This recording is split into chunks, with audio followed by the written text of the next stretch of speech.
जय हिंद प्यारे दोस्तों। मैं प्रकाश अवस्थी कानपुर वाला। आज मैं आपको करा रहा हूं आरआरबी एनटीपीसी ग्रेजुएट लेवल का सेट जो कि 24/6/2025 shift number 1 set number 45 out of 47। पहला क्वेश्चन सिंप्लीफिकेशन का है। कह रहा है जेड का मान ज्ञात कीजिए। याद रहे जब भी डिवीजन लिखा हो तो उसको 1 अपॉन करके लिख दीजिए। जैसे 91 डिवीजन में 13 है तो 13 नीचे लिख दिया। 3 का स्क्वायर 9 ऐसे लिखा, -18 गुणे 14 ऐसे। डिवीजन में 2 है तो डिवाइड बाय 2 किया, प्लस का 11 और ये जेड के बराबर हो गया। अब आप इसे कैलकुलेट कर लीजिए। कहते हैं 13 से ये 7 बार में गया, 2 से ये गया 7 बार में, 9 सत्ते 63 ऐसे आया, 18 सत्ते 126 होगा, प्लस का 11 इज इक्वल टू जेड। इन दोनों को घटाया, माइनस का 63 प्लस 11 -52 आ गया। यही मेरे दोस्त जेड का मान हो जाएगा। 14 सेंटीमीटर त्रिज्या वाले गोले का पृष्ठीय क्षेत्रफल। देखो आपको हमने कई बार बताया है कि total surface area 4 pi R square होगा। 4 pi R square total surface area या सरफेस एरिया या कर्व सरफेस एरिया गोले के केस में होगा। ऐसे क्वेश्चन में पाई 11 का मल्टीपल होता है तो आप ऑप्शंस में जाकर चेक कर लो। 6 8 नहीं जाएगा, 11 8 नहीं जाएगा, 8 8 जाएगा, 9 8 नहीं जाएगा। यानी अगर आप देखो तो आपका आंसर सी आ गया। फिर भी आपकी आत्मा नहीं मान रही है, उस केस में आप कलम चलाइए। 4 ऐसे, पाई की वैल्यू को 22/7 कहेंगे, त्रिज्या आर स्क्वायर यानी 14 गुणे 14। कहते हैं 7 से भाग दोगे तो 2 बार में जाएगा। अब आप चाहो तो यूनिट प्लेस का सहारा ले लो क्योंकि सभी के यूनिट प्लेस अलग अलग है। तो 4 दूना 8, 4 दूना 8, 8 64 यानी इकाई का अंक 4 आएगा। रति शहर ए से शहर बी तक यात्रा करती है। यदि रति अपनी कार को अपनी समान चाल की 1/3 चाल से चलाती है, 1/3 चाल से चलाती है ऐसा बोला गया। यानी आप यहां पर देखेंगे जो स्पीड है रति की, एक्चुअल स्पीड उसकी 3 है लेकिन वो चला रही है इसका 1/3 ये। तो आप जानते हो ये सदाबहार क्वेश्चन है कि speed direct inversely proportional to time की होता है। अगर हमें टाइम का रेशियो चाहिए होगा तो 1:3 आ जाएगा। तो कह रही है शहर बी 50 मिनट की देरी से पहुंचती है। सीधी सी बात है, जब वह अपनी स्पीड को कम चलाएगी, पहले 3 थी अब 1 कर रही है तो भाई समय तो ज्यादा लगेगा यानी देरी होगी। तो स्पीड 3:1 तो टाइम 1:3। तो दोनों का जो अंतर है वो 2 है, वही 2 50 मिनट के हो जाएगा। तो 1 बराबर 25 की। तो रति अपनी समान चाल से कार चलाए तो शहर ए से बी तक जाने में लगने वाला समय, मेरे दोस्त समय की बात करती और ए से बी लगने वाला समय जब वह समान चाल, तो समान चाल तो ये है, तो समान समय भी ये है। तो 2 बराबर 50 के 1 बराबर 25 के, तो बस इसमें 25 का मल्टीप्लाई कर लीजिए यानी 25 मिनट सही आंसर आएगा। समझ गए मेरे दोस्त। Find the value of the following, इसको सॉल्व करना है। देखो पेशेंस, आप यहां देखो 8 6 ऐसे लिख दो, जैसे लिखा है वैसे लिखा दो। 8 6 का एलसीएम 24 होता है। 8 से भाग दोगे 3 तो 7 3 21 हुआ। 6 से भाग दोगे 4 तो 4 चक्कू 16 हुआ। ये डिवीजन है तो मैंने कहा रिवर्स कर लिया करो, 29/6 कर लो। अब आप कैलकुलेट कर लो, 24 ऊपर जाएगा, 21 16 37 हो जाएगा, 29 ऐसे ही रहेगा, 6 ऐसे, 6 से ये 4 बार, 29 चौका 116/37, 37 तियाएं 111 होता है, देख रहे हो 3:5/37 आंसर आ जाएगा। 3:5/37 सिंपल सरल वे। सिंप्लीफिकेशन का अभ्यास तगड़ा सा कीजिए, किसी सेट में ज्यादा क्वेश्चन भी आ जाते हैं। 8 संख्याओं का औसत 16 है, इनमें से 6 का भी औसत 16 है, तो शेष 2 का वो भी 16। भाई 8 लोग हैं, सभी के पास 16-16 लड्डू है। फिर कह रहा है जो 6 लोग हैं उनके पास भी 16-16 लड्डू है, तो बचे हुए 2 लोग भी हैं, उनके पास भी 16-16, सब बराबर। ठीक है, बाकी आपके पास अगर समय है कि सर हम नहीं मानेंगे, तो उस केस में 8 × 16 माइनस 6 × 16 और बटा 2 कर देना, आ जाएगा। एक पाइप एक टैंक को 12 घंटे में भर सकता है। A can fill a tank in 12 hour. एक अन्य पाइप भरे हुए टैंक को 24 घंटे में खाली कर सकता है। B can empty the tank in 24 hour. अब मेरे दोस्त चीजों को जानना, 12-24 का आप एलसीएम लोगे तो 24 आ जाएगा। 12 से भाग तो क्षमता 2, 24 से भाग तो 1। ये इसकी क्या हो जाएगी, एफिशिएंसी हो जाएगी, यानी कार्य क्षमता। यहां तक कोई दिक्कत नहीं होनी चाहिए। अब पढ़ो, यदि दोनों पाइपों को एक साथ खोल दिया जाए तो टैंक का 2/3 भाग भरने में लगने वाला समय ज्ञात कीजिए। अब टैंक का 2/3 भाग, 2/3 भाग भरने में लगने वाला, भाई 2 लड्डू बनने, एक टूट रहे हैं तो बना तो एक ही लड्डू, इस एक से ही भाग और दे दोगे, तो बस अब काट लीजिए। कहते 3 से ये 8 बार में गया, 8 दूनी 16, 8 दूनी 16, 16 इज द राइट आंसर। छठे का सही आंसर आपके सामने, सरल वे में। चलिए आगे देखिए,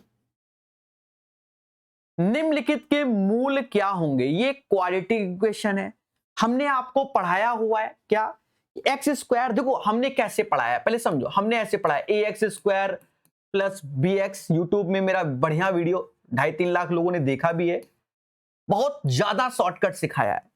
मैंने कहा है कि जब यहां पर प्लस प्लस के सिंबल हैं तो रूट्स दोनों माइनस माइनस हो जाएंगे। अब जैसे ये चीज आ रही है, अब यहां देखो ये प्लस तो हम सीधे टिक मारेंगे, सोचेंगे नहीं, मुद्दा ही खत्म। कैसा लगा, बोलो बोलो। ठीक है, ये हमने प्रॉपर चार्ट बना के सिखाया हुआ है। अब एक बच्चा कुन्ने में बैठ के कह रहा है कि सर नहीं, हमें तो करके दिखाओ। उस केस में भी देखो, x² plus 2a plus 3x, ऐसे a कॉमन ले लीजिए, a प्लस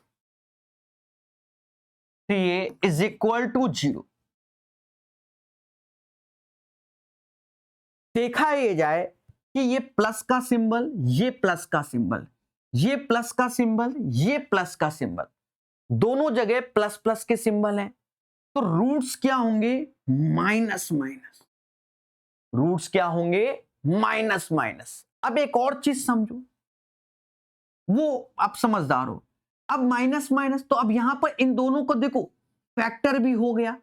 भाई अगर इन दोनों को जोड़ोगे तो ये 2a प्लस 3 बन जाएगा, तो ये हो जाएगा दूसरा,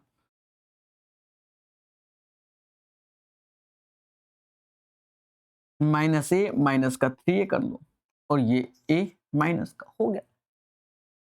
क्लियर है। अच्छा एक चीज समझना, एक मिस्टेक हुआ है, जब a कॉमन लोगे तो यहां a रहेगा नहीं। ठीक है भाई, ये जो डेटा आप देख रहे हो, तो a² इंटू 3a तो a कॉमन लिया है हमने, समझ गए ना, तो a इधर a ये, ठीक है। जब 4% वार्षिक दर से 3 वर्षों के लिए वार्षिक रूप से संयोजित चक्रवृद्धि ब्याज साधारण ब्याज का अंतर 152 है। अब 3 साल का यहां पर CI माइनस SI का क्वेश्चन है। जब 3 साल का CI माइनस SI का क्वेश्चन है मेरे दोस्त, तो मैंने कैसे सिखाया है वैसे ही सीखिए। मैंने कहा ये जो 4% होता है इसका मतलब होगा 1/25। 3 साल है तो खुद का प्रिंसिपल लेट कर लो, इस 25 का क्यूब आपका खुद का प्रिंसिपल हो जाएगा जो कि 156 25 कह लाएगा। 25 का क्यूब 156 25 कह लाएगा। यहां तक कोई दिक्कत नहीं। अब समझना मेरे दोस्त, समझना, अगर मैं इस डेटा का 1/25 क्या 4% निकालूं तो 4% का मतलब 1/25, तो ये 625 हो गया। फिर 1/25 यानी 4% तो ये 25 हो जाएगा। फिर 1/25 4% मतलब ये 1 हो जाएगा। हमने आपको सिखाया है कि 3 साल का जो रेशियो होता है वो 3:3:1 होता है। 3:3:1 होता है। 3 साल का CI का रेशियो 3:3:1 होता है। ये मैंने आपको सिखाया है। अब इसमें भी आप एक चीज देखिए, सर क्या, जो पहला पोर्शन होता है वो SI होता है और उसके बाद जो बचा हुआ पोर्शन होता है वो CI माइनस SI होता है 3 साल का। 75 1 76 यानी 76 यूनिट हो गया और यही 76 यूनिट की वैल्यू आपके सामने 152 दिया गया। 152 यानी जस्ट 2 गुना। 76 यूनिट 152 के यानी जस्ट 2 गुना आपके सामने डेटा है। अब जब 2 गुना है तो हमसे कहता है प्रिंसिपल बताओ, तो इस डेटा का 2 गुना आंसर हो जाएगा। 25 दूना 50 हो जाएगा, 6 दूनी 12 हासिल 1, 15 दूनी 30 और 1 31। 31250 इज द राइट आंसर। समझ गए मेरे दोस्त? ठीक है, ये प्रॉपर सॉल्यूशन है। देखो शॉर्टकट बन सकते हैं, हम ये नहीं कह रहे कि शॉर्टकट नहीं बनेंगे, लेकिन इस क्वेश्चन में आप देखो, जैसे मान लो ये डेटा है 25 का मल्टीपल, मान लो 70 नहीं है, बाकी सब 25 के हैं, बाकी चीजें कई सारी निकल सकती हैं भाई। यहां पर जो ये हम अंत में गए CI माइनस SI में, हो सकता है कहीं दशमलव में आ जाता, फिलहाल वो इंटीजर में आया है, मतलब 2 का मल्टीपल कुछ और होता तो आंसर में बदलाव होता। तो ये प्रोसेस सीखिए आप, सब जगह काम आएगा भविष्य में भी। ठीक है, अब कह रहा है 5 छात्रों का औसत वजन, 5 छात्रों का औसत वजन 60 kg है। हमने कहा कोई दिक्कत नहीं, अच्छी बात है। 5 छात्रों का औसत वजन 60 kg। एक नए छात्र के समूह में शामिल होने के बाद औसत 62 kg हो जाता है। तो नए छात्र का वजन ज्ञात कीजिए, यही ना।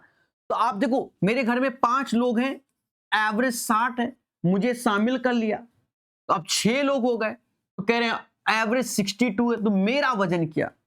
अगर मैं बेसिक से बात करूं तो 6 गुणे 62 माइनस 5 गुणे 60 आंसर आ जाएगा। लेकिन हाईटेक से जाऊं तो देखो यहां पर प्लस का 1 की वृद्धि हुई, यहां प्लस के 2 की वृद्धि हुई। इस 1 का मल्टीप्लाई 62 में करिए और 5 दूना 10 ये हो जाएगा, ये नियम बताया। तो 62 और 5 दूना 10 जोड़ दोगे, यानी मेरा जो वजन है 72। वैसे तो 80 किलो का हूं, पर यहां पर आज की डेट में 72 kg का आ गया।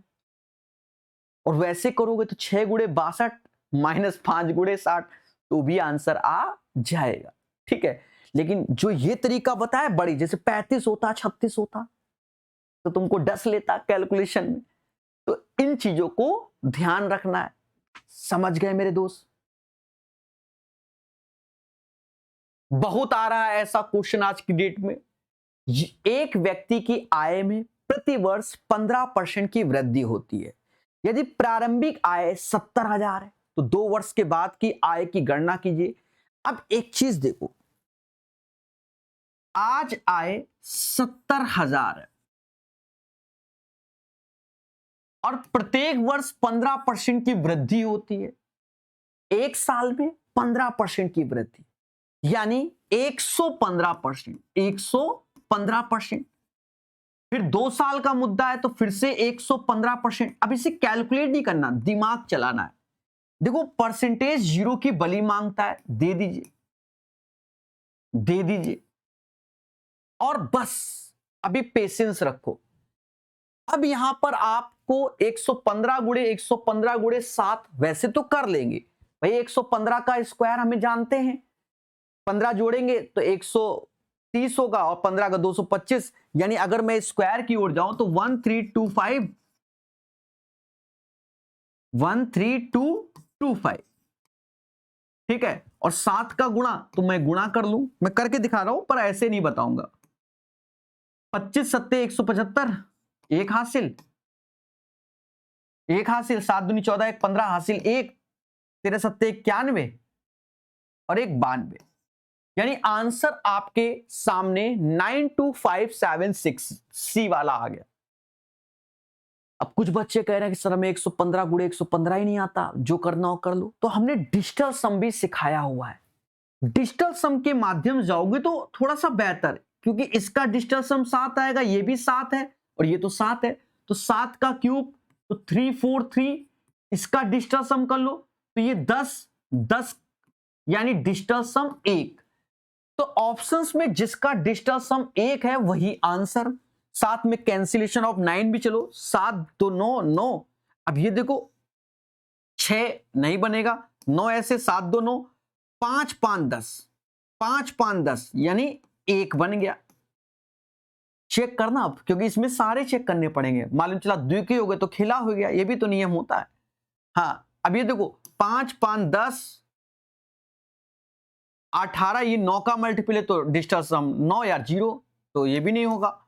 9 ऐसे, ये 7 5 12 यानी 1 2 3 होगा, यानी अब आंसर सी होगा। समझ गए? तो डिजिटल सम से भी आप लगा सकते हैं। भाई आज 115 आ रहा है, कल को 115 गुणे 118 या 129 होता, तो हमें वहां पर डिजिटल सम का सहारा लेकर आंसर निकालने की कला मालूम होनी चाहिए। समझ गए देवता? बोलो बोलो। 2200 पर 7% वार्षिक ब्याज दर से 2 वर्षों का साधारण ब्याज ज्ञात कीजिए। ये क्वेश्चन हमको दिया गया है। अब सुनो, प्रिंसिपल 2200 है, हम जानते रेट इनटू टाइम निकाल लो, 7 दूनी 14%, इसका कैलकुलेट कर लो, मुद्दा खत्म। 2200 का 14% हमारा आंसर हो जाएगा। परसेंटेज कहता है सर मुझे बलि दो, तो दे दो 2 जीरो की बलि। 22 गुणे 14, 14 दूनी 28 हासिल 2 गया, 14 दूनी 28 और 2 कितना 30, यानी 308 is the right answer. Kunal को 3300 क्रय मूल वाले पैंट पर कितना मूल अंकित करना चाहिए ताकि 25% 30% की क्रमिक छूट देने के बाद भी 33%। देखो यहां 2 छूट है और लाभ भी है, यानी अब यहां पर मेरे दोस्त सीपी और एमपी पर ही चर्चा हो रही है। सीपी और एमपी पर हमने आपको कई बार सिखाया है, सीपी 100 माइनस डिस्काउंट और एमपी 100 प्लस प्रॉफिट। लेकिन खासियत यहां है कि 2 डिस्काउंट की बात हो रही है, तो हम डरेंगे नहीं। 2 डिस्काउंट है, डिस्काउंट हम तो यहां 1 लिख रहे हैं, पर यहां 2 है, तो कुछ नहीं, ऐसा करो, कोई चीज 100 रुपए की है, अगर मैं उसको 25% डिस्काउंट दे दूं तो आप कहोगे सर 75 की हो गई, और फिर मैं 30% डिस्काउंट दे दूं यानी इस चीज का 70% लिख दूं, सीधी सी बात, 30% ऑफ यानी 70%, 7 पन्ना 35, 3 हासिल 49, 3 52, 0 यानी ये जो डेटा आएगा वो 52 रुपया 50 पैसे हो जाएगा। यानी कोई चीज अगर 100 रुपए की है उसमें 25%, 30% के 2 डिस्काउंट दे दिए जाएं तो वो चीज 52 रुपए 50 पैसे की होगी। ये पहले कैलकुलेट करो। कह रहा 33% लाभ, तो 100 में 33 जोड़ दीजिए तो 133 हमारा सेलिंग प्राइस। अभी भी पेशेंस रखो, दशमलव हटाओ, जीरो बढ़ाओ और रेशियो में करो। 5 से भाग दोगे तो ये 105 आ गया। 5 से भाग दो तो इसका डबल कर लेते हैं, 3 का 6, 6, ठीक है, वो जीरो खत्म हो जाएगा। फिर 7 से भाग दे दो, 15 सत्ते 105। अब फिर 7 से भाग दे दो, 7 त्या 21, 8 सत्ते 56, यानी 15 और 38 का रेशियो हो जाएगा। 15 और 38 का रेशियो हो जाएगा। अब यहां पर हमसे कह रहा है कुणाल को 3300 रुपए का क्रय मूल्य वाला, 3300 का क्रय मूल्य वाला, यानी 15 सीपी है, यही हमारा 3300 के बराबर हो जाएगा। 15 सीपी है जो कि 3300 के बराबर हो जाएगा। 15 दूनी 30 ऐसे, 15 दूनी 30 ऐसे, यानी इसमें 220 का गुणा कर लीजिए।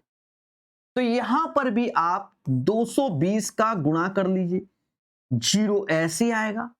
अब 22 अट्ठे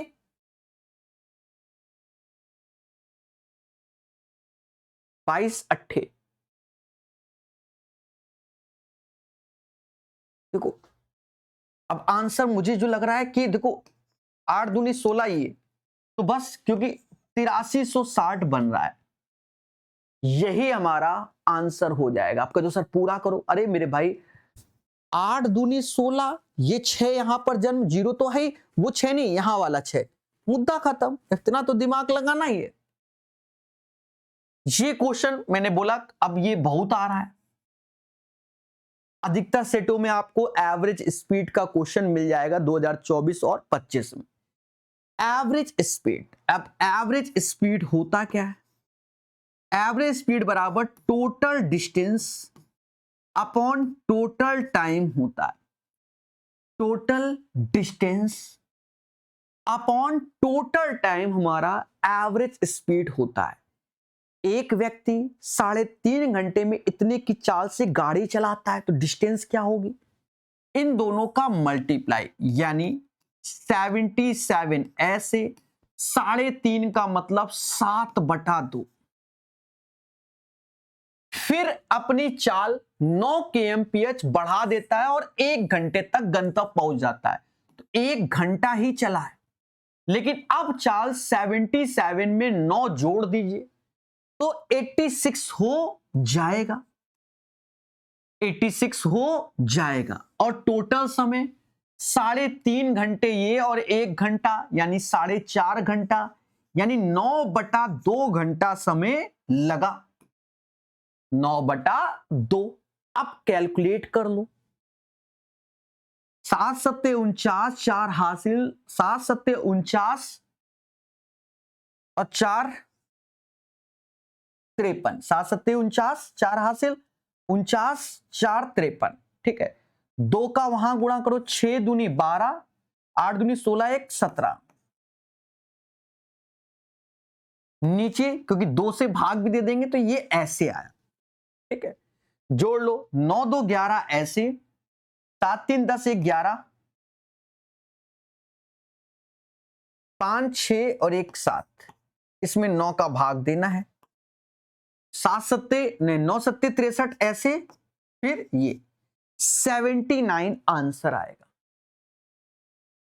तो 13 का जो सही आंसर है मेरे दोस्त वो आपके सामने है। समझ गए? मजा आ रहा होगा। कह रहा है 12 + 3√4 और 16 - 4√4 का माध्य अनुपाती ज्ञात कीजिए। मीन प्रोपोर्शनल, देखो मीन प्रोपोर्शनल होता है √AB। कुदरत की माया, ये सरल क्वेश्चन है। 12 ऐसे, 2 बाहर तो ये 6 हुआ, 16 ऐसे, 2 बाहर तो ये, यानी यहां जो A का मान है वो 12 6 18 है और जो B का मान है 16 में से 8 गया वो 8 है। 18 8 144 तो बाहर आएगा 12। सही आंसर हमारा 12 हो जाएगा। 14 का सही आंसर। चलिए और देखेंगे देवताओं, ये क्वेश्चन देखो, ये कॉन्सेप्चुअल क्वेश्चन हम शॉर्टकट से ही बताएंगे। देखो जो ईमानदारी का नियम होता है वो ऐसे बताया जाता है, x माइनस ए का होल स्क्वायर का पैटर्न लॉन्च करना होता है, y माइनस बी का होल स्क्वायर। ये बहुत दिनों के बाद क्वेश्चन आया, पहली बात तो रेलवे में, बराबर 0 के। हम ऐसे नहीं बताएंगे क्योंकि फिर उसमें ज्यादा समझाना पड़ता है और आप समझते नहीं होती जल्दी। तो x माइनस ए का होल स्क्वायर y, तो ये वैल्यू 0 तब होगी जब x बराबर a होगी। ये 0 कब होगा? y बराबर b होगा। ऐसे ए बी निकाला जाता है इसमें। सर आप कैसे? हम बड़ा सिंपल तरीका बताएंगे। आपको करना क्या है इसमें, इस क्वेश्चन में कि एक्स स्क्वायर वाई स्क्वायर तो ऐसे रखना है। नहीं, अब ये आपको बस इतना ध्यान रखना है कि हमको ये बनाना है 2 ऐसे, 2 2 और यहां पर जैसे ए के साथ कोई कोफिशिएंट ax by ऐसे cz, इस टाइप से ऐसा बनाना होगा पैटर्न, बस और कुछ नहीं। cz मैंने इसलिए लिख दिया, 3 वेरिएबल के भी पूछे जाते हैं। तो उसमें क्या है कि जब ऐसे बना लोगे तो इसके साथ जो होगा वही x का मान होगा, जो इसके साथ होगा वही y का मान होगा डायरेक्ट। सर ये कैसे बनाए? तो हम इस पोर्शन को बस ले जाएंगे इधर साइड, तो माइनस माइनस प्लस हो जाएगा और 2 कॉमन भी ले लेंगे।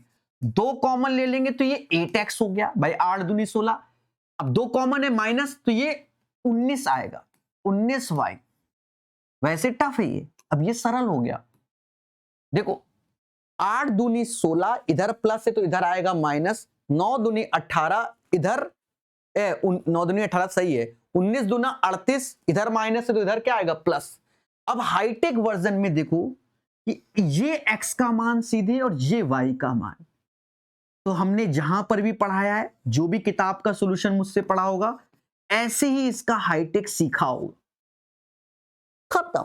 वैसे निकालोगे तो दिमाग लगाना पड़ेगा। यहां x बराबर 8 और y बराबर माइनस का 19, मुद्दा खत्म, यहां रख दीजिए। और 100% ट्रू मेथड है, 99 भी नहीं है। 8 का स्क्वायर 64 और 19 का स्क्वायर 361, 4 1 5, 6 दूनी 12, एक ही ऑप्शन है जहां 425 हमें दिख रहा है। बढ़िया क्वेश्चन है, सभी मुस्कुरा के बोलो हां सर, हां सर, हां सर। क्लियर? नीचे दिए गए आंकड़े का बहुलक ज्ञात कीजिए। तो ये क्वेश्चन तभी सॉल्व होगा जब आपको फॉर्मूला आता होगा। सर क्या? बहुलक बराबर होता है lower limit f minus f1 frequency को लेकर, f minus f1 plus f minus f2 और इंटू h यानी हाइट। ये फॉर्मूला होता है, ठीक है। अब यहां पर ध्यान देना, बहुलक इनमें से सबसे ज्यादा बड़ी वैल्यू कौन सी है? तो आप कहोगे सर 35 है, तो इसी को फ्रीक्वेंसी बोल देंगे। f इससे पहले वाले को f1, इसके बाद वाले को f2, इसके ऊपर वाले को इसको लोअर लिमिट और दोनों के अंतर को हाइट यानी ये 10 बोल दिया जाएगा। बस रख दीजिए, आंसर आ जाएगा। अगर मैं लोअर की बात करूं तो आपके सामने 20 है फ्रीक्वेंसी, तो इन दोनों का अंतर देखिए, 35 में 29 गया तो 6 ही आएगा, नीचे भी 6 ऐसे। f माइनस f2, तो इन दोनों का अंतर 10 आएगा और हाइट भी 10 है, हाइट भी 10 है। मेरे दोस्त ध्यान देना, ये 20 60/16, इसको हम लोग कह सकते हैं 15/4। 4 से ये गया 3.75 बार में, इसको जोड़ेंगे तो 23.75 आ गया, 23.75 आ गया। तो 16 का आंसर आपके सामने, ठीक है। कह रहा है चतुर्भुज ए बी सी डी का क्षेत्रफल इतना है, शीर्ष बी और डी से विकर्ण एसी पर डाले गए लंबों का। अब ये सिंपल क्वेश्चन है एरिया का, ठीक है, सिंपल क्वेश्चन है। कैसे भी करके एक चतुर्भुज बना लीजिए, नामकरण भी कर दीजिए ए बी सी डी। अब कह रहा है शीर्ष बीडी से एसी पर डाला गया, तो ये बीडी है, एसी है, ये यहां पर लंबवत है, ये यहां पर लंबवत है। और क्षेत्रफल अगर इस हिसाब से देखा जाए तो ऐसा होता है 1/2, बेस इसका एसी कहलाएगा, तो आधार एसी और सम ऑफ द परपेंडिकुलर साइड, यानी इसको मैं H1 बोल दे रहा हूं, इसको H2 बोल दे रहा हूं, H1 और H2। समझ गए? सिंपल होता है, डायग्राम बनाने जरूरत नहीं है, हम सिखाते हैं। क्षेत्रफल हमको दिया गया है, कह रहा है 324 क्षेत्रफल है, 1/2 ऐसे हमका एसी निकालना है, और H1 और H2 इनको जोड़ लो, 12-15 होते हैं 27। 27 से 324 जाना चाहिए, जैसा मुझे लगता है जाएगा 12 बार, 270 और 54 एक्स्ट्रा, तो एसी का मान 24 आ जाएगा। 12 दूनी 24, यही इसका सही आंसर है। समझ गए मेरे दोस्त? चलिए आगे देखेंगे। एक टैंक को पानी से भरने के लिए 2 पंप है। पहला पंप खाली टैंक को 6 घंटे में भर सकता है, यानी A can fill a tank in 6 hours, जबकि दूसरा 8 घंटे में भर सकता है, बी कैन फिल 8 आवर्स।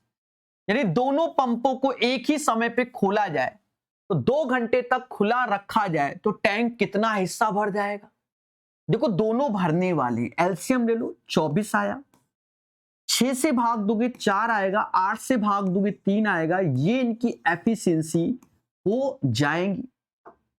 देखो हमें काम कराना है 2 घंटा, 1 घंटे में ये 7 लड्डू बनाएंगे, 4 3 7 लड्डू, 1 घंटे में बने 7, तो 2 घंटे में बने 7 दूनी 14 लड्डू। 1 घंटे में 7 लड्डू बने, 2 घंटे में 14 लड्डू, लेकिन आउट ऑफ कितने में से? 24 में से, तो 14/24, इसको हम लोग कह सकते हैं 7/12। कार कर लिया गया, 2 घंटे में कितना काम हो गया? 7/12, 7/12। समझ गए मेरे दोस्त? 18 का सही आंसर। यदि P 4 3 का 4th प्रोपोर्शनल 6, तो P का मान ज्ञात कीजिए। अब 4th प्रोपोर्शनल हमने आपको पढ़ाया हुआ है क्या, कि जैसे A:B, C:D, इस D को 4th प्रोपोर्शनल बोलते हैं, और इन दोनों का गुणा इन दोनों के बराबर होता है। ऐसे ही आप देख रहे होगे एग्जाम में एक 3rd प्रोपोर्शनल पूछा जाता है, एक मीन प्रोपोर्शनल, ज्यादातर 3rd और मीन पूछा जा रहा है, पर आना चाहिए सब। तो यहां पर अगर मैं इस हिसाब से बात करूं तो P ऐसे 4 2 लिख दूं, 3:6, इन दोनों का गुणा इन दोनों का। वैसे ही देखो ये 12 ये 6, तो ये 2 हो जाएगा, खत्म बात। 2 × 6 12, 4 3 12, ऐसे नहीं लग रहा है तो 4 3 12 बराबर 6P, P बराबर 2, ऐसे भी आप निकाल सकते हैं। बहुत पूछा गया, कहता है 344 मीटर की दर से कपड़ा बेचने पर एक दुकानदार को 57% की हानि होती है। देखो हर चीज अपने आप में 100% होती है, बोलो बोलो, टेल। अब अगर 57% की हानि हो रही है तो 100 में 57 कम कर दो, तो आप खुल के बोलोगे सर 73% सॉरी 43% की बात हो रही है, जो कि 344 के हैं यहां पर। तो कह रहा है 71% लाभ, तो 100 में जोड़ दोगे तो 171% के बारे में चर्चा करना है। अब ये कैसे करें, देखो मोटा मोटा 43 में किसका गुणा करें, मतलब 3 में किसका कि 4 बन जाए, तो जनरली लग रहा है 8 का करो, तो चेक करो 8 का 24, 2 हासिल 32 सही है, इसमें भी 8 का कर लो। यूनिट प्लेस पे नजर मारो 1368 हो गया, क्योंकि 8 कम 8 तो 1368। ये स्पीड होनी चाहिए, क्वेश्चन को करने की कला होनी चाहिए। समझ गए मेरे दोस्त? बढ़िया क्वेश्चन लग रहा है, डरेंगे नहीं। कह रहा 5 ठोस घन है, कई बार पूछा गया ऐसा क्वेश्चन है, बड़े प्यार समझाएंगे। 5 ठोस घन है जिनमें प्रत्येक का आयतन इतना है, तो आयतन यानी a क्यूब बराबर 592704।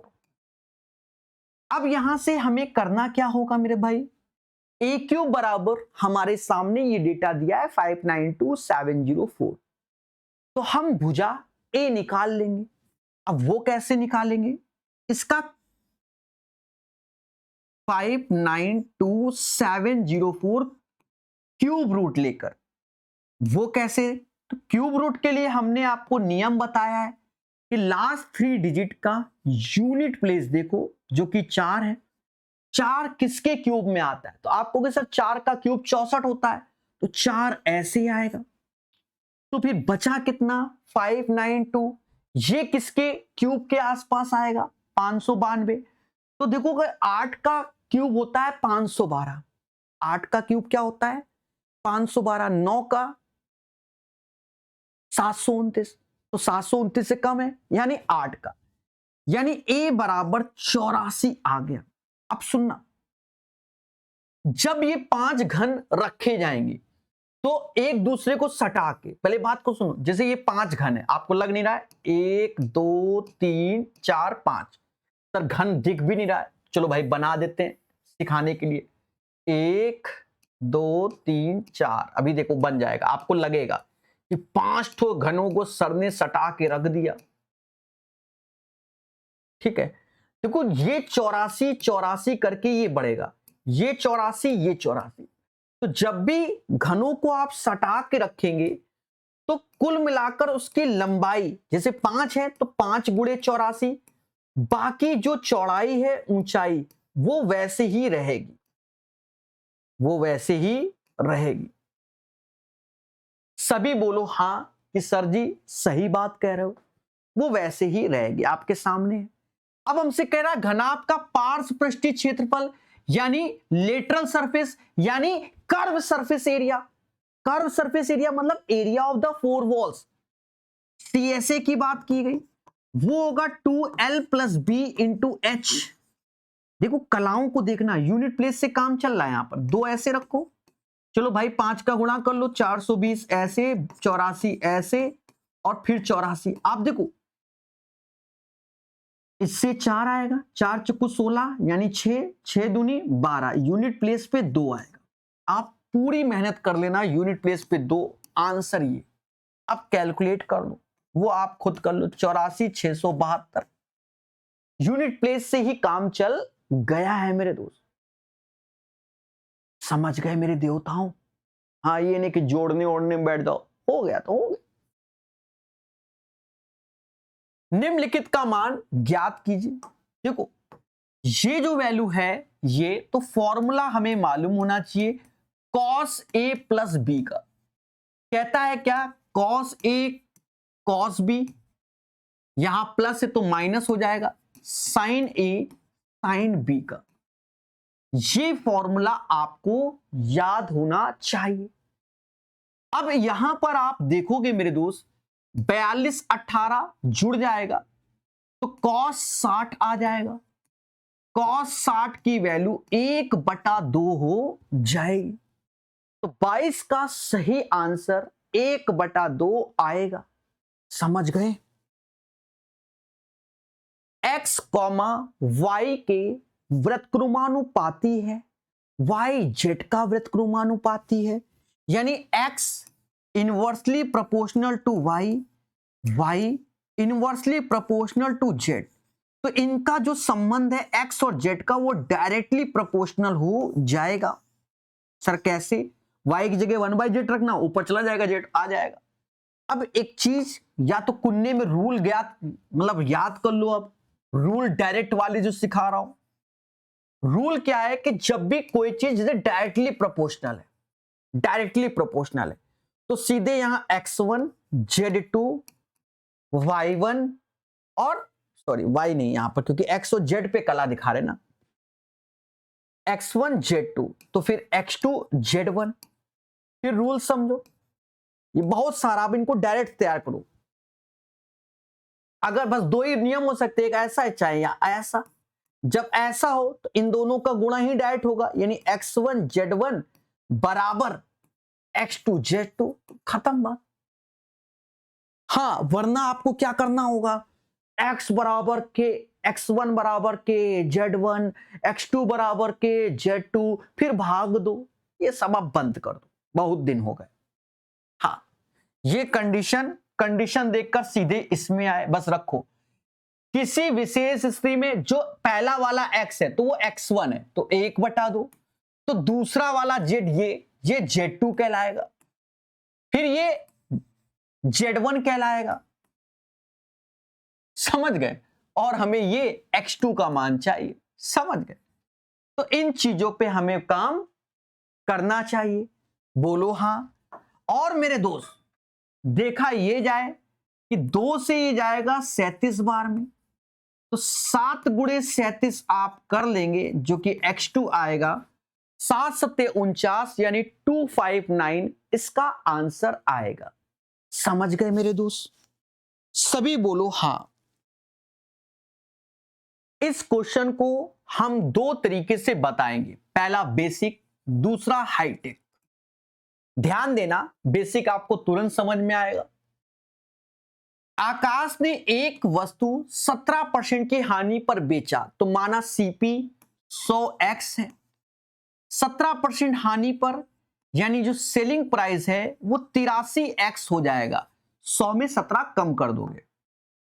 फिर कंडीशन है, यदि उसने 5% कम में खरीदा होता, यानी 100x की जगह 95x में कोई वस्तु खरीदी होती और 310 रुपए अधिक में बेचा होता, यानी 83x पे तो बेच ही रहा है, 310 उसने, और ऐसा करने से 20% लाभ होता। 20% का मतलब क्या होता है, 1/5, यानी 5 की चीज 6 में बेचता। तो बस यहां पर ऐसे कैलकुलेट करो, क्योंकि सरल कैलकुलेशन है।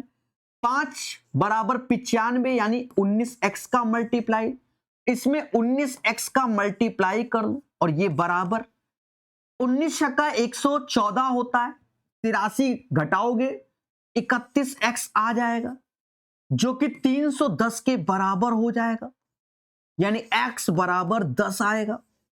और हमसे सीपी बोल रहा है तो 10 का गुणा कर देना, 1000 आंसर आएगा। थोड़ी सी इस क्वेश्चन में कैलकुलेशन आसान दी गई है, वरना कभी कभी बहुत जहरीली होती है। अब बात करते हैं प्रकाश सर शॉर्टकट मेथड की। तो हम हाई प्रोफाइल चीजों के लिए बता रहे हैं। हम कोई बिजनेस कर रहे हैं, सुनना, मुझे 17% का लॉस हो रहा है, 17% घाटे पे मेरा बिजनेस चल रहा है। आप आए, मुझे ज्ञान दिया कि सर घाटे पे क्यों कर रहे हो, ऐसा करो, जो वस्तु आप लाते हो ना मैं 5% सस्ता दिला दूंगा। मैंने कहा बहुत अच्छी बात है। अब कोई वस्तु में 5% कम में ला रहा हूं, तो मुझे तो 5% का प्रॉफिट हो गया, यहीं से फायदा होने लगा। फिर आप कह रहे हो सर आप 310 रुपए अधिक में बेचो, तो 310 अधिक में बेचूंगा, महंगा बेचूंगा तो और पैसा कमाऊंगा, तो 310 रुपया और मेरे पास आए।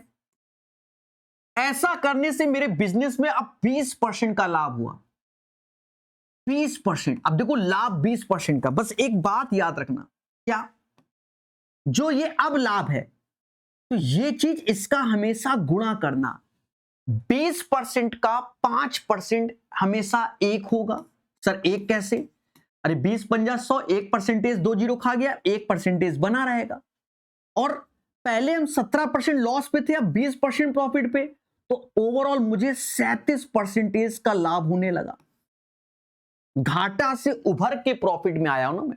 बस अब कैलकुलेट कर लो, 5 और 1 6, 37 में 6 गया तो 31% आया, और दया उसकी वैल्यू 310, यानी 10 गुना। प्रिंसिपल हमेशा 100% होता है, 10 का गुणा कर दो, 1000 रुपए की अरदास, चोला लाल लाल लाल। आंसर हो गया, है ना बेहतरीन सॉल्यूशन। एक बार में हो सकता है, आपको नहीं, जो पुराना बच्चा मुझसे पढ़ रहा है वो जानता है, ये कोई भी किताब पढ़ा, लगातार 7-8 क्वेश्चन पढ़ा, जानता है। नया बच्चा के लिए ये है, पुराना बच्चे के लिए ये है। देखो YouTube पे हमने कई सारी सीरीज बहुत निःशुल्क दे रखी है। मान लो कोई बच्चा कोई कोर्स नहीं लेना चाहता, कसम ही खा लिया है, मत ले। हमने यूपीएसआई की मैथ बिल्कुल type wise, level wise, variety wise YouTube पर फ्री पढ़ा दिया है। वहां जाके 5 घंटे का शायद प्रॉफिट लॉस पढ़ा है, पढ़ के देखना, आत्मा खुश हो जाएगी। हाँ, आत्मा खुश हो जाएगी, ऐसा पढ़ाया है। ठीक है, 60-70 हजार लोगों ने उस वीडियो को देख भी लिया है।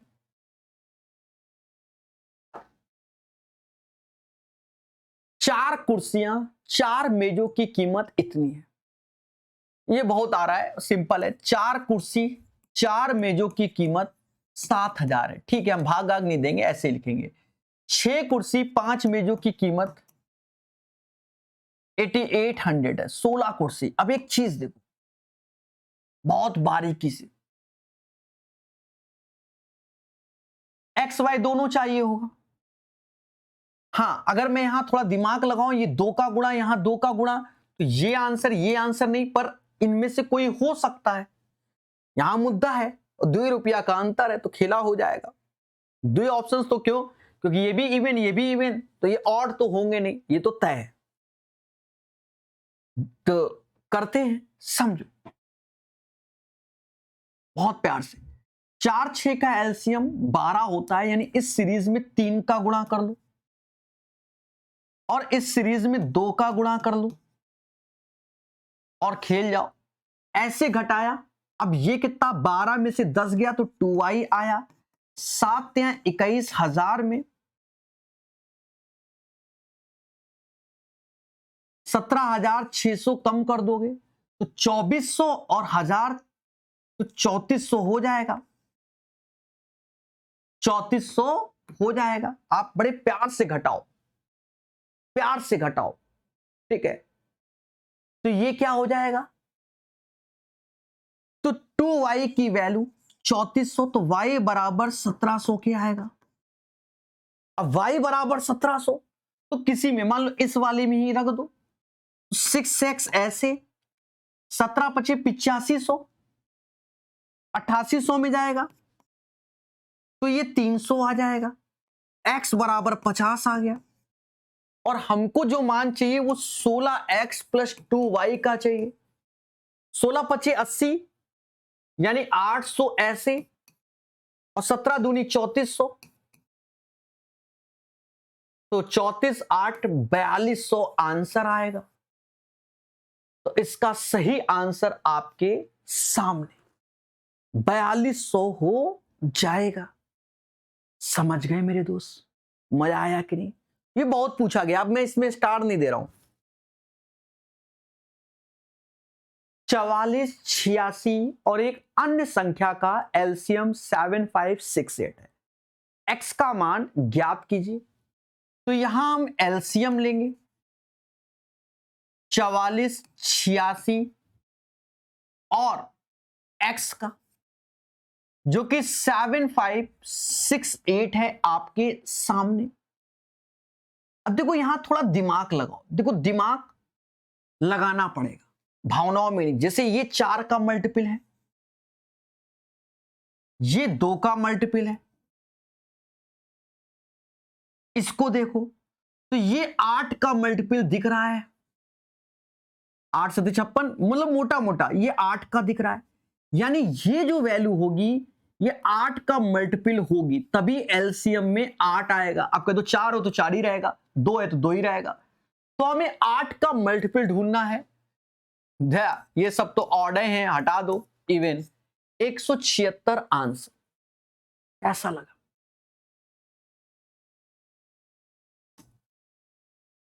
एक समबाहुभुज के अंतःकोणों का योगफल जो कि n-2 इंटू 180 होता है, बाहुकोणों के योगफल से 200% अधिक है। 200% अधिक है, यानी बाहुकोणों का योग तो 360 होता है, लेकिन 200% अधिक यानी 300%। और ये डेटा बराबर कर दोगे, 180 से ये जाएगा कितनी बार में? 2 बार में, यानी n बराबर 6 2 8 आ जाएगा। 6 2 8 आ जाएगा। और सुनना मेरे दोस्त, यहां तक कोई दिक्कत नहीं। अगर मुझसे कोण एक्सटीरियर एंगल निकालना हो तो वो क्या होगा? 360/8 जो कि 45 आ जाएगा।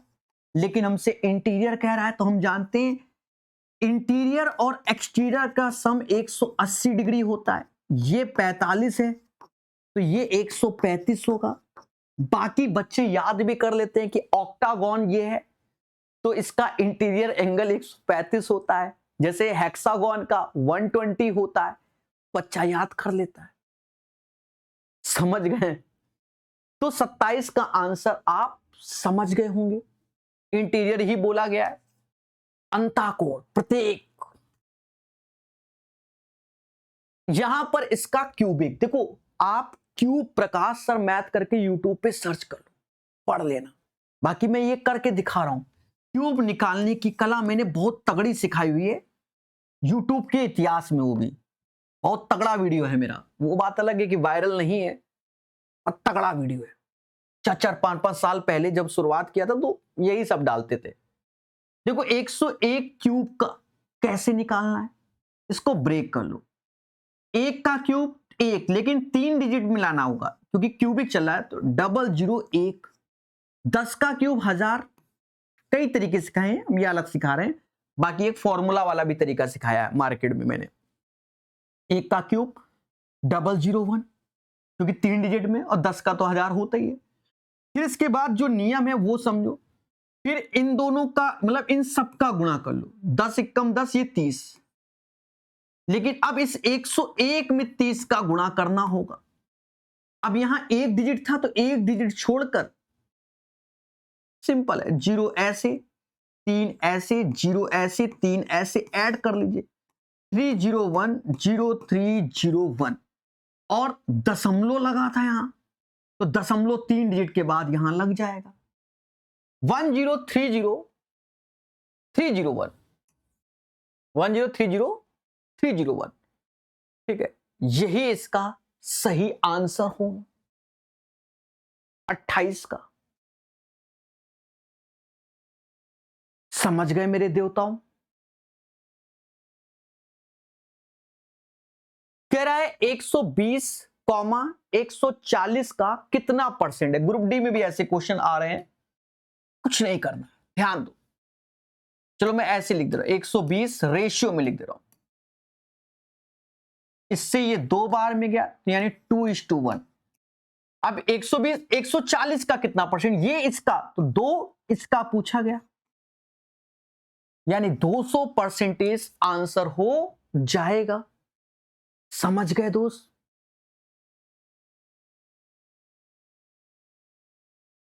निम्नलिखित आंकड़े की माध्यिका ज्ञात कीजिए। अब देवताओं कैसे निकालोगे? देखो पहले काउंट करो, 4 4 8 3 11, यानी 11 लोग हैं। एक जोड़ दोगे बटा 2, यानी 6वां पद इसका माध्यिका होगा, और वह सीरीज का पार्ट भी होगा। अब देखो सीरीज में कहीं देखो 11 लोग हैं तो ये दशमलव तो कहीं दिख ही नहीं रहा है, और 72 दिख रहा है, 73 भी शायद सीरीज में नहीं है। 72 दिख रहा है, 73 भी नहीं। इसको तो हम ऐसे ही निपटा दो, सर हम नहीं मानेंगे। कोई बात नहीं, पहले इसको बढ़ते हुए क्रम में लिखो, 6वां नंबर चाहिए। सबसे पहले खोज हुई 15 की, उसके बाद उससे बड़ा 19 दिख रहा है, 19 से बड़ा 26 दिख रहा है। बाकी भूल चुक लेनी देनी रहेगी।